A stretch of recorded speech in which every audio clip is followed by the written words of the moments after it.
Bismillahirrahmanirrahim. Assalamualaikum warahmatullahi wabarakatuh. Pada pembicaraan kali ini dalam kegiatan pembelajaran kali ini saya akan membahas tentang berkaitan dengan puasa dan zakat. Puasa dan zakat termasuk dari rukun Islam yang kelima setelah syahadat dan sholat. Dua pokok pembahasan tersebut perlu kita kupas dalam pembelajaran atau pembahasan kita kali ini. Yang pertama adalah puasa. Puasa dalam bahasa Arab disebut saum atau siam, yang artinya menahan atau mencegah, yakni menahan diri dari makanan dan berbicara. Orang yang menahan bicara disebut juga puasa, karena berbicara berlebihan dapat menimbulkan hal-hal negatif seperti iri hati, jengkel, dan sebagainya. Sedangkan puasa menurut istilah agama Islam adalah menahan diri dari hal-hal yang membatalkan puasa, seperti makan, minum, dan nafsu birahi mulai dari terbit fajar hingga terbenamnya matahari dengan niat dan syarat tertentu. Sedangkan puasa menurut syarak ada dua macam, yaitu puasa wajib dan puasa sunnah. Apa itu puasa wajib? Puasa wajib merupakan salah satu rukun Islam yang kelima. Puasa wajib adalah puasa yang harus dilaksanakan oleh seluruh umat muslim sedunia pada bulan suci Ramadan. Pada bulan Ramadan adalah bulan yang penuh keberkahan, penuh ampunan, dan penuh rahmat serta kasih sayang dari Allah SWT.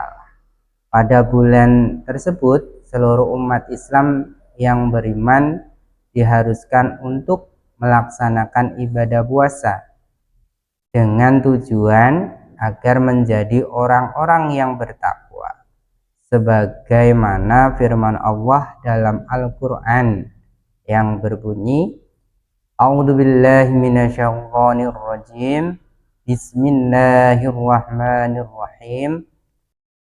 Ya ayyuhalladzina amanu kutiba alaikumus syiamu kama kutiba alal ladzina min qablikum la'allakum tattaqun.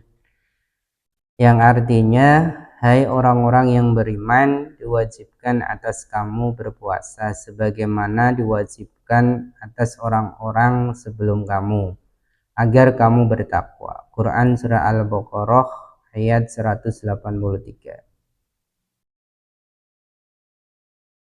Dalam berpuasa ada hal-hal yang hendak harus kita perhatikan. Yang pertama, waktu pelaksanaan puasa wajib.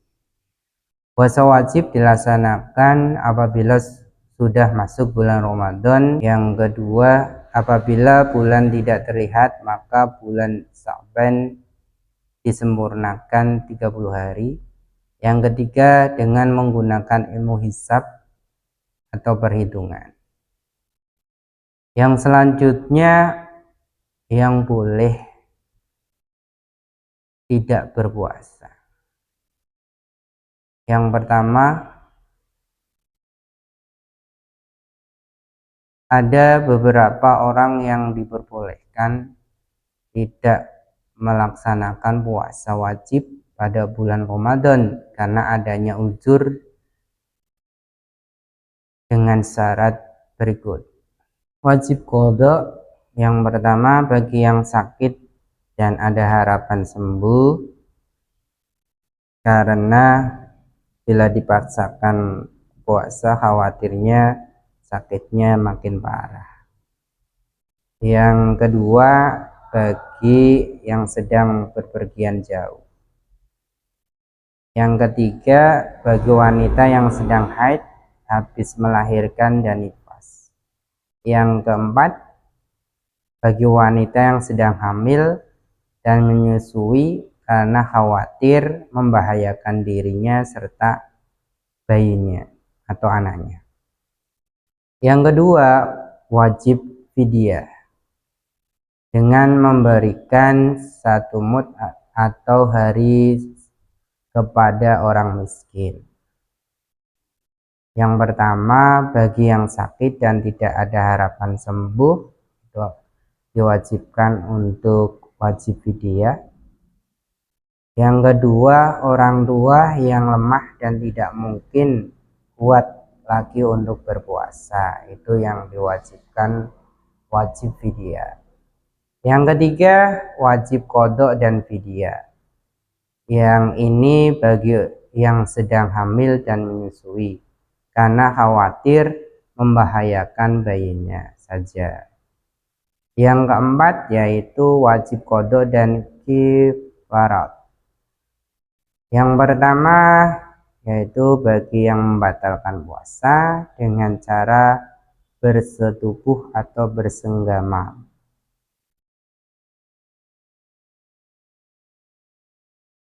Yang kedua yaitu adalah puasa sunnah. Yang tadi itu puasa wajib, sekarang adalah puasa sunnah. Puasa sunnah adalah amalan lain yang dianjurkan untuk mendapatkan keberkahan dan kedekatan diri kepada Allah SWT adalah yaitu dengan puasa sunnah. Meskipun tidak diwajibkan, namun puasa ini banyak membawa kebaikan. Hari-hari yang disunahkan untuk puasa adalah sebagai berikut. Yang pertama, hari Senin dan Kamis, atau disebut juga puasa Senin Kamis. Yang kedua, hari Tasyu'a atau 9 Muharram, untuk membedakan diri dari umat Yahudi dan berpuasa pada 10 Muharram saja.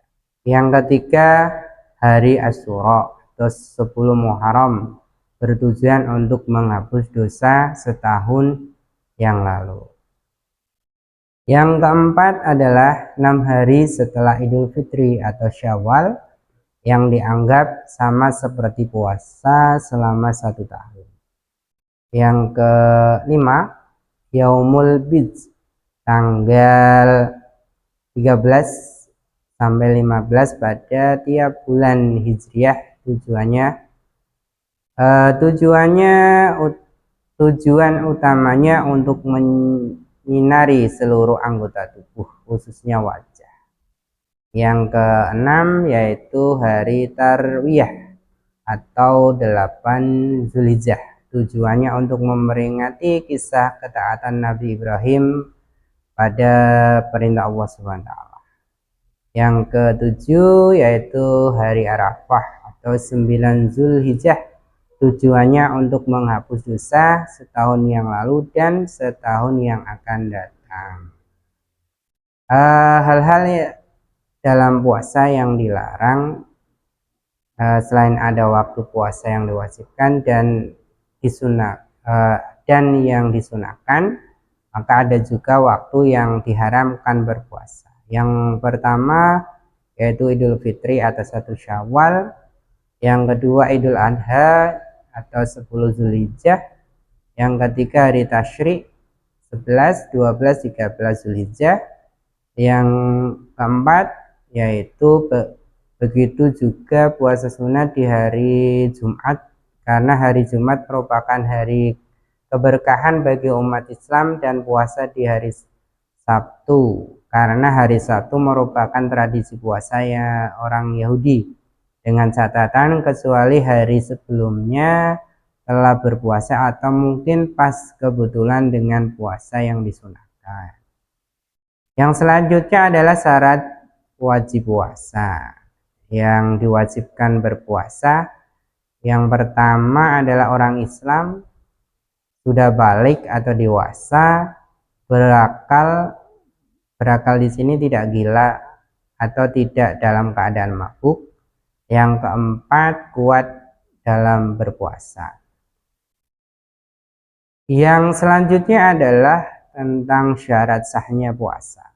Puasa akan dikatakan sah apabila orang yang berpuasa yang melakukan antara lain, yang satu beragama Islam, tamyiz atau orang yang dapat membedakan mana yang baik dan mana yang buruk. Yang ketiga, suci dari hadas besar. Yang keempat, tidak di hari yang terlarang. Adapun rukun puasa itu ada dua. Yang pertama niat, dan yang kedua menahan diri dari hal yang membatalkan puasa, mulai terbit fajar hingga terbenamnya matahari. Sebagaimana firman Allah dalam Al-Quran surah Al-Baqarah ayat 187. A'udzubillahi minasyaitonirrajim. Bismillahirrahmanirrahim. Wa qulu wasrabu hatta yatabayyana lakumul hayyatu abyadu minal hayyatul aswadil minal fajr. Dan makan minumlah hingga terang bagimu benang putih dari benang hitam, yaitu fajar. Quran surah Al-Baqarah ayat 187. Langkah-langkah dan tata cara berpuasa. Yang pertama, niat puasa di malam hari sekitar jam 3 bangun untuk sahur. Yang ketiga, waktu isya, yakni 10-80 menit sebelum subuh, segera meninggalkan segala apa yang membatalkan puasa. Berhenti makan, minum, kemudian berkumur atau membersihkan bagian dalam mulut. Yang keempat, pada waktu matahari terbenam atau maghrib, segeralah untuk buka puasa. Yang selanjutnya adalah hal-hal yang membatalkan puasa. Antara lain, yang pertama, memasukkan sesuatu ke dalam mulut hingga rongganya, memasukkan sesuatu ke dalam hidung hingga pangkalnya, memasukkan sesuatu ke dalam telinga hingga jari kelingking tidak dapat masuk ke dalamnya, memasukkan sesuatu ke dalam jalan depan dan jalan belakang. Yang kedua, muntah disengaja dengan jalan mencari aroma bau yang dapat menimbulkan muntah. Yang ketiga, keluar mani disengaja. Yang keempat, karena haid atau habis melahirkan anak dan nifas bagi perempuan. Yang kelima, hilang akal, diantaranya gila, mabuk, atau pingsan dengan sengaja mencium sesuatu yang dapat menimbulkan tidak sadar diri. Yang keenam, murtad, yaitu keluar dari kepercayaan agama Islam.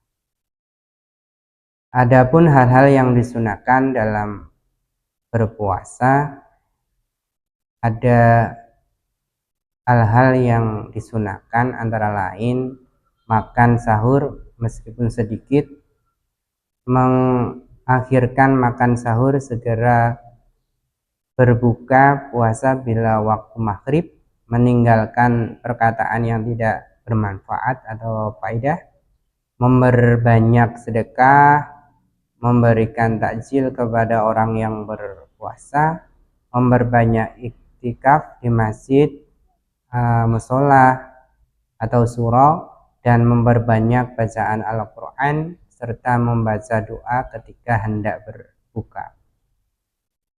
Tujuan puasa dan hikmah puasa akan diri kepada SWT agar menjadi orang yang lebih bertakwa, memperbanyak rasa syukur atas nikmatnya, mendisiplinkan diri untuk senantiasa menjalankan apa yang telah diperintahkan, menjauhkan diri dari perbuatan dosa, serta mendapat ampunan dari Allah SWT, dan begitu juga mengajarkan solidaritas sesama manusia agar lebih peduli.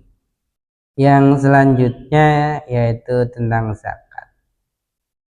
Adapun pengertian zakat adalah berasal dari kata bahasa Arab yaitu zakah, yang berarti bersih, suci, baik, berkah, tumbuh dan berkembang.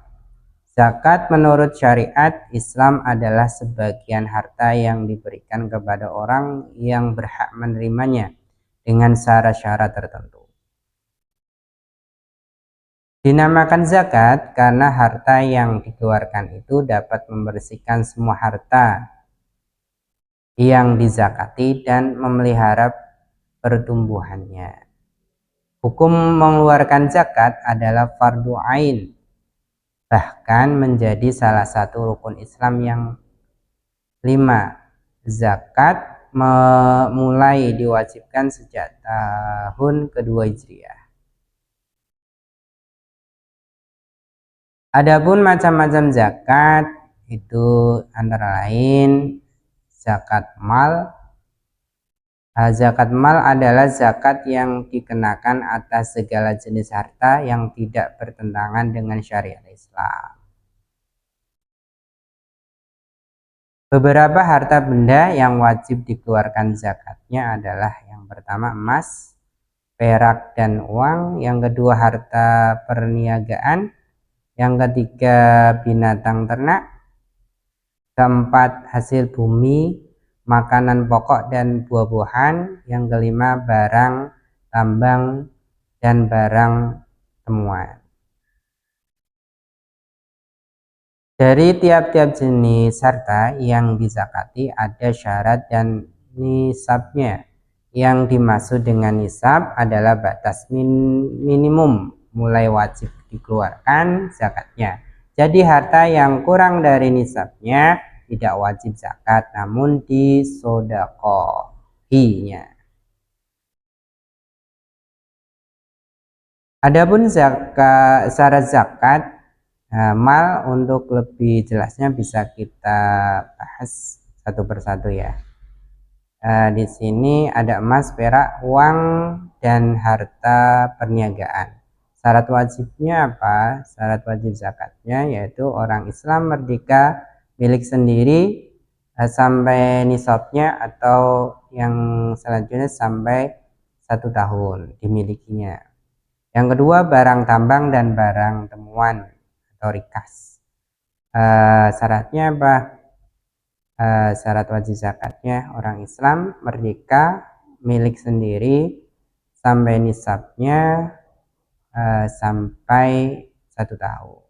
Kalau tidak sampai setahun dimiliki berarti tidak wajib dizakati. Yang ketiga hasil bumi atau makanan pokok, tentunya sama seperti syaratnya orang Islam merdeka milik sendiri sampai nisabnya. Yang keempat binatang ternak, syaratnya orang Islam merdeka milik sendiri sampai nisabnya sampai 1 tahun dimiliki, makanannya dari pengembalaan bukan beli, binatangnya tidak untuk bekerja ataupun perniagaan.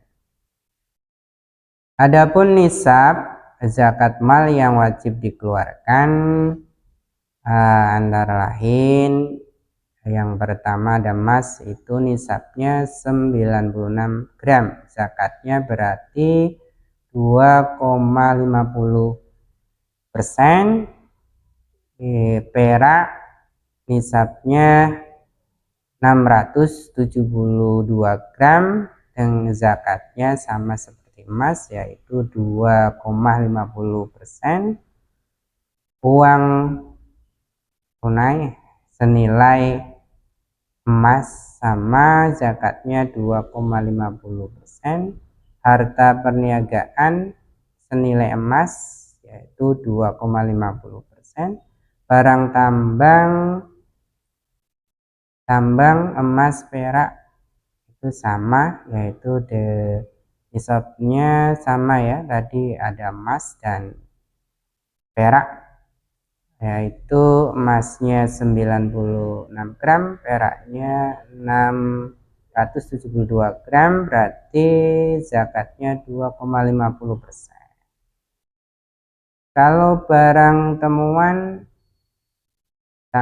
atau rikas emas atau perak, yang menemukan emas atau perak, nisabnya sama, yang membedakan adalah wajib zakatnya yaitu 20%. Sedangkan hasil bumi atau makanan pokok, buah-buahan dan sebagainya itu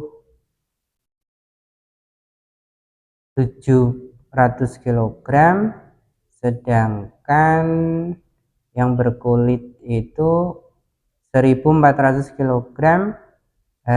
Jika ada airnya tanpa biaya maka 10%, jika berbayar maka 5% zakatnya. Gitu untuk nasab mal. Yang selanjutnya adalah tentang zakat fitrah.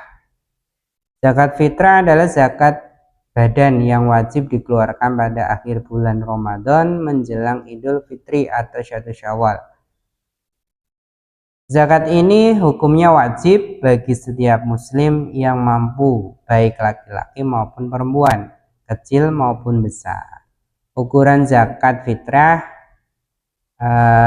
dikeluarkan menurut ulama secara umum 2,5 kg beras atau makanan pokok sehari-hari.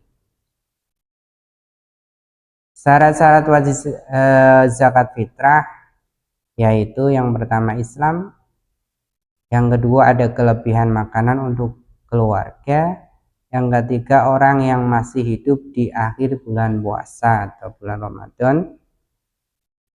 Yang selanjutnya adalah orang yang berhak menerima zakat. Yang pertama fakir, yang kedua miskin, yang ketiga amil, yang keempat mu'alaf, yang kelima budak, keenam ghorim, ketujuh fi sabilillah, orang yang sedang berperang di jalan Allah, yang ke-8 musyafir, yaitu orang yang sedang dalam perjalanan dan dia kehabisan bekal. Adapun yang tidak berhak menerima zakat, ya, ada yang menerima zakat dan juga tentunya ada yang tidak berhak menerima zakat. Yang pertama orang kaya, yang kedua budak yang ditanggung tuannya, yang ketiga keturunan keluarga Rasulullah SAW yaitu Bani Hasyim dan Muthalib, yang keempat orang yang bukan beragama Islam, yang kelima orang yang menanggung zakatnya istri dan anak ibu bapak. Adapun langkah-langkah atau tata cara zakat adalah sebagai berikut ya. Nah, misal ini adalah ketika hendak mengeluarkan zakat mal adalah sebagai berikut. Yang pertama identifikasi harta benda yang wajib dizakati, tetapkan batas nisab, hitung nilai harta bersih. Yang keempat tentukan persentase zakat malnya, hitung nominal zakat mal. Yang keenam tunaikan zakat mal. Yang ketujuh baca doa ketika memberikan zakat mal, yaitu niatnya ketika zakat mal nawaitu an ukhrija zakatal mal an nafsi farada lillahi ta'ala, itu adalah niat zakat mal. Sedangkan untuk mengeluarkan zakat fitrah antara lain menyiapkan beras yang sesuai yang sesuai atau yang sudah ditentukan. Yang kedua, menunggu kabar Idul Fitri atau akhir Ramadan. Yang ketiga, setelah ada kabar bahwa besok hari Id, maka segera niatkan zakat yang hendak diberikan dengan tentunya niatnya zakat fitrah untuk keluarga, untuk zakat untuk sendiri, untuk istri, untuk anak laki-laki, tergantung niatnya ya. Kalau untuk zakat fitrah untuk diri sendiri, niatnya adalah nawaitu an khurija zakat al-fitri an nafsi faradol lillahi ta'ala, dan seterusnya. Yang keempat, kemudian berikan beras tersebut kepada yang berhak menerimanya. Yang selanjutnya adalah tujuan dan hikmah zakat. Perintah untuk menunaikan zakat mal merupakan kewajiban bagi setiap muslim. Tujuannya apa? Dari zakat yaitu untuk memuliakan agama Allah SWT, membersihkan jiwa, mensucikan hati, serta ridho Allah SWT. Di balik perintah tersebut, di dalam terdapat banyak hikmah.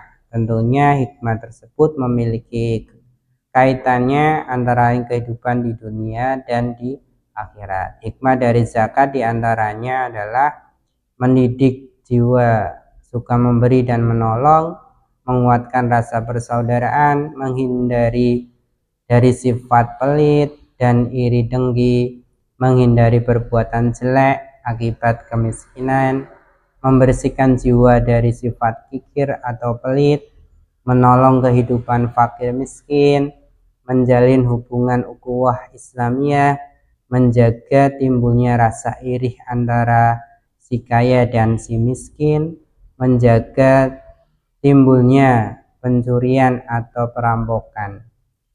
Nah, itu pembahasan tentang zakat. Mudah-mudahan bisa bermanfaat bagi kita semua, khususnya bagi saya. Kurang lebihnya, apabila ada hal-hal yang kurang atau kurang tepat, bisa menjadi masukan bagi saya.